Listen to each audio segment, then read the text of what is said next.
Selamat siang Bapak Ibu dosen dan teman-teman semuanya. Hari ini saya Antonia Vicky Amelia ingin mempresentasikan mengenai proyek saya yang berjudul Floating Water Pyramid. Permasalahan yang saya angkat adalah banjir rob. Penyebab pertama adalah global warming yang mengakibatkan es di kutub mencair dan menyebabkan kenaikan permukaan air laut.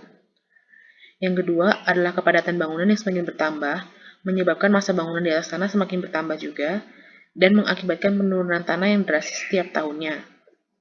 Kedua penyebab tersebut mengakibatkan banjirop yang salah satunya terjadi di daerah Jakarta Utara, yaitu kawasan Muara Baru, dengan ketinggian banjir yang pernah terjadi sampai mencapai 3 meter. Dari permasalahan yang terjadi, saya memberikan solusi berupa bangunan yang fleksibel dengan dua kondisi. Kondisi pertama adalah kondisi saat statis atau saat kondisi tidak banjir, dan kondisi kedua adalah saat kondisi banjir. Saat kondisi banjir, bangunan akan mengapung, dan saat kondisi statis, bangunan akan tetap berdiri seperti bangunan pada umumnya. Kedua contoh yang ditampilkan merupakan contoh bangunan yang berada di United Kingdom yang merupakan ciptaan dari Baca Arsitek. Pada saat bangunan mengapung, bagian bawah merupakan ruang kedap udara, di mana ruang kedap udara tersebut berfungsi sebagai pondasi saat keadaan statis dan berfungsi sebagai pelampung seperti struktur ponton saat keadaan mengapung. Berikut adalah tampilan struktur ponton yang telah diciptakan di daerah Palangkaraya dengan menggunakan struktur beton. Dalam bagian struktur, bangunan nantinya akan diibaratkan sebagai sebuah box beton berongga yang akan mengapung saat kondisi banjir. Selain itu, digunakan dinding beton agar struktur lebih kuat dan tidak cepat retak saat terjadi pergerakan secara vertikal ataupun pergerakan lainnya. Dikarenakan bangunan akan bergerak secara vertikal, maka dibuat tiang penyangga agar bangunan tetap dalam posisi seperti semula dan tidak bergerak ke berbagai arah. Dalam denah, tiang penyangga tersebut diletakkan pada 6 titik.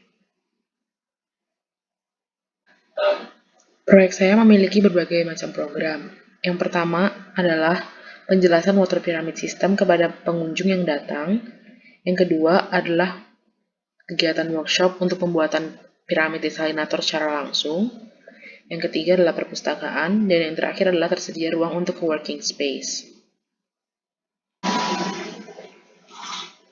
Pertama, bangunan lebih memanjang ke arah Jalan Tuna 1 yang merupakan arah selatan untuk mengurangi panas cahaya matahari yang masuk secara berlebihan.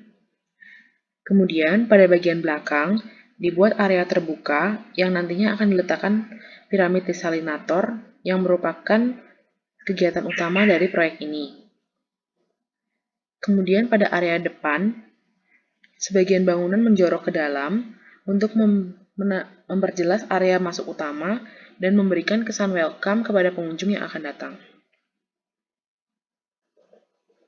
Yang pertama merupakan area lobby yang dijadikan sebagai area penerima dan pembagi antara area kanan dan area kiri di mana terjadi dua aktivitas yang berbeda. Yang kedua, merupakan area piramid desalinator yang merupakan kegiatan utama dari proyek ini sehingga diletakkan di tengah-tengah bangunan. Yang ketiga merupakan area kanan yang dijadikan sebagai area workshop untuk pengunjung belajar membuat piramid desalinator secara langsung. Yang keempat merupakan area kiri belakang yang dijadikan sebagai area perpustakaan dan co-working space. Hal ini dikarenakan area tersebut memiliki tingkat kebisingan yang paling minimum di dalam tapak. Yang terakhir adalah area fasilitas penunjang. Fasilitas penunjang diletakkan di area ini dikarenakan posisinya yang berada di depan berfungsi menjadi salah satu daya tarik pengunjung dari luar.